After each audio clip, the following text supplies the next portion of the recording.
அனைவருக்கும் வணக்கம்.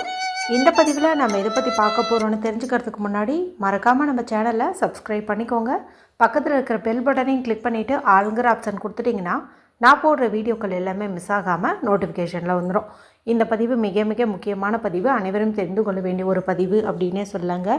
யாருடைய வாழ்க்கையில் திருமணம் தகுந்த வயசில் ஆகாமல் தள்ளி போயிட்டே இருக்குதோ, திருமணம் ஆனவங்க விவாகரத்து ஆனதுக்கப்புறம் மறுமணம் அமையாமல் கஷ்டப்படுறீங்களோ, கல்யாணமாகி ரொம்ப வருஷம் ஆகுது இன்னும் எங்களுக்கு குழந்தை பாக்கியம் இல்லை அப்படின்னு வேதனைப்படுறீங்களோ, அதே போல் சர்பதோஷம் நாகதோஷம் இதெல்லாம் இருக்குது அப்படின்னு நினைக்கிறீங்களோ, அவங்கெல்லாம் நாளைய நாள் கெட்டியாக பிடிச்சிக்கிட்டீங்க அப்படிங்கும்போது உங்கள் வாழ்க்கையில் இருக்கக்கூடிய அத்தனை விதமான பிரச்சனைகளும் தடைகளும் நீங்கும் அப்படின்னே சொல்லலாம்.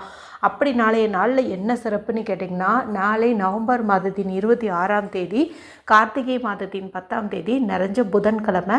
பொன் கிடைச்சாலும் புதன் கிடைக்காதுன்னு சொல்லுவாங்க. இந்த புதன்கிழமை நாளில் நமக்கு கார்த்திகை மாதத்திற்குண்டான வளர்பிறை சஷ்டி திதியும் இருக்குதுங்க. இந்த வளர்பிறை சஷ்டி திதியானது இன்று இரவு 8:08 அப்படிங்கும்போதே தொடங்கிடுது. இது நாளை இரவு 8:21 வரைக்கும் இருக்குது. இந்த சஷ்டி திதியில் அப்படி என்ன சிறப்பு அப்படின்னு பார்த்திங்கன்னா, ஆனி மாத வளர்பிறை சஷ்டியும் கார்த்திகை மாத வளர்பிறை சஷ்டியும் குமார சஷ்டி அப்படின்னு சொல்லுவோம். அதாவது கந்த சஷ்டி விரதம் நம்ம வழிபாடு செய்யும் இல்லையா, அதுக்கு நிகரான பலன் தரக்கூடிய ஒரு நாள்னு பார்க்கும்போது வருஷத்தில் 2 முறை, அதாவது இந்த ஆனி மாதமும் கார்த்திகை மாதமும் வரக்கூடிய இந்த குமார சஷ்டியை சொல்லலாம். குமார சஷ்டி அப்படிங்கிறது முருகப்பெருமான வழிபாடு செய்யக்கூடிய ஒரு முக்கியமான விரத நாளாகவும் கருதப்படுதுங்க. மேலும் இந்த கார்த்திகை மற்றும் ஆனி இந்த 2 மாதத்தில் நம்ம வழிபாடு செய்யும்போது நான் மேலே சொன்ன அத்தனை விதமான பிரச்சனைகளும் நீங்கும் அப்படின்னே சொல்லலாம். அது மட்டும் இல்லாமல் இந்த கந்த சஷ்டியை சுப்பிரமணிய சஷ்டி, அனந்த சுப்பிரமணிய சஷ்டி அப்படின்னு சொல்லுவாங்க. இந்த சஷ்டி நாளில் குழந்தை இல்லாதவங்க விரதம் இருந்து வழிபாடு செய்யும்போது கண்டிப்பாக அவங்களுக்கு குழந்தை பாக்கியம் கிடைக்கும் அப்படிங்கிறது ஒரு 100% நம்பிக்கையாகவே கருதப்படுது. அது மட்டும் இல்லாமல் நாகதோஷம் நீங்கும் அப்படின்னு சொல்லப்படுது. ஆரோக்கியத்தை மேம்படுத்துவதற்கும் இந்த குமார சஷ்டியானது உதவுதுங்க. என்ன மாதிரி விரதம் இருக்கணும்னா, நம்ம எப்போவுமே காலை மாலை உணவு எடுத்துக்காமல் மாலை நேரத்தில் முருகப்பெருமானுக்கு படையிலிட்டு வழிபாடு செஞ்சு நம்மளுடைய பூஜையை நிறைவு செஞ்சுக்கோம் இல்லையா, அந்த மாதிரி நீங்கள் விரதம் இருக்கலாம். இல்லைங்க உணவு உண்ணாமல் என்னால் வேலைக்கெல்லாம் போக முடியாது, மயக்கம் வரும் அப்படின்னு நினச்சிங்கன்னா பால் பழம் எடுத்துக்கோங்க. இல்லைன்னா ஏதாவது ஒரு வேளை உணவு மட்டும் நீங்கள் தவிர்த்துட்டு விரதத்தை மேற்கொள்ளுங்க. மாலை வேளையில் வீட்லேயோ அல்லது கோவில்லையோ முருகப்பெருமான் வழிபாடு செஞ்சு உங்களுடைய விரதத்தை நிவர்த்தி பண்ணிக்கோங்க. இந்த நாளில் ஸ்கந்த சஷ்டி கவசம், சுப்பிரமணிய புஜங்கம் இதெல்லாம் நம்ம சொல்கிறது இன்னும் நல்ல பலனை கொடுக்கும்.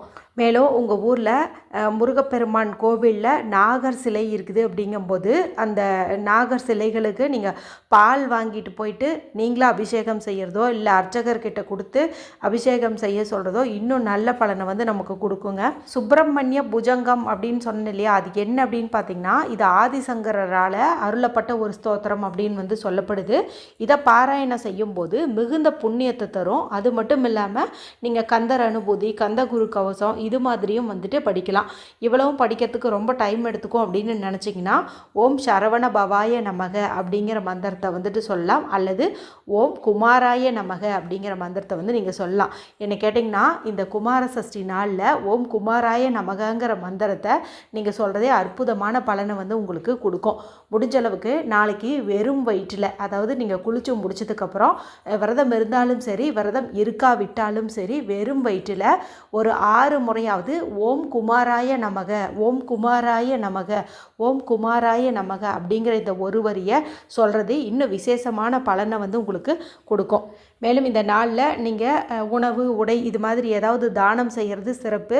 அப்படி எந்த ஒரு பெரிய தானமும் உங்களால் செய்ய முடியாது அப்படின்னு நினச்சிங்கன்னா கொஞ்சம் துவரம்பருப்பு எடுத்துக்கோங்க. அது கூட கொஞ்சம் நாட்டு சர்க்கரை சேர்த்து மிக்சர் கிரைண்டரில் நீங்கள் 1-2 இதை அரைச்சிக்கலாம். இல்லைன்னா அப்படியே முழுசாக கூட பறவைகள் மற்றும் எறும்புகள் வரக்கூடிய இடத்துல அதை அப்படியே தூவி விடலாம். உங்களுடைய நிலைவாசலில் கேட்டுக்கிட்ட இல்லை வீட்டுக்கு வெளியில் பெரிய மரம் இருக்குது அப்படிங்கும்போது அதனுடைய வேர் பகுதியில் இந்த மாதிரி கூட நீங்கள் தூவி விடலாம். இதுவே பார்த்திங்கன்னா நல்ல ஒரு தானம் செஞ்சதற்குண்டான பலனையே உங்களுக்கு கொடுக்கும். உங்களுக்கு டைம் கிடச்சிச்சு அப்படிங்கும்போது நீங்கள் ஒரு நோட்டு பேனா எடுத்துகிட்டு இந்த ஓம் குமாராய நமக அப்படிங்கிறத 108 முறை கூட எழுதுவது சிறப்பு.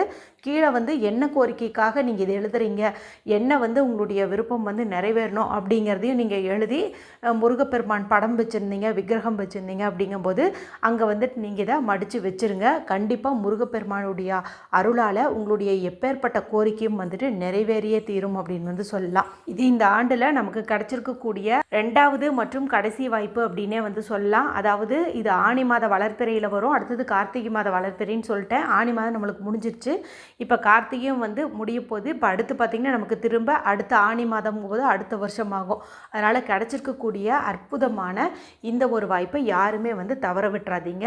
காலையில் வெறும் வயிற்றில் அந்த ஒரு வரியை 6 முறை சொல்லுங்கள். அதே போல் நிலைவாசலில் நான் சொன்ன அந்த பொருட்களை வந்து தூவி விடுங்க. இல்லைன்னா மொட்டை மாடியில் கூட நீங்கள் இது மாதிரி வந்துட்டு தூவி விடலாம். இதன் மூலமாக பறவைகளுக்கு தானம் செஞ்ச பலன் நமக்கு கிடைக்கும். முடிஞ்ச அளவுக்கு கோவிலில் போயிட்டு நீங்கள் நாகர் சிலைக்கு பால் வாங்கி ஊற்றுவதன் மூலமாக திருமண தடை நீங்கும், புத்திரதோஷம் வந்து விலகும், நாகதோஷம் வந்து விலகும். அதையும் முடிஞ்ச அளவுக்கு ஃபாலோ பண்ணுங்கள்.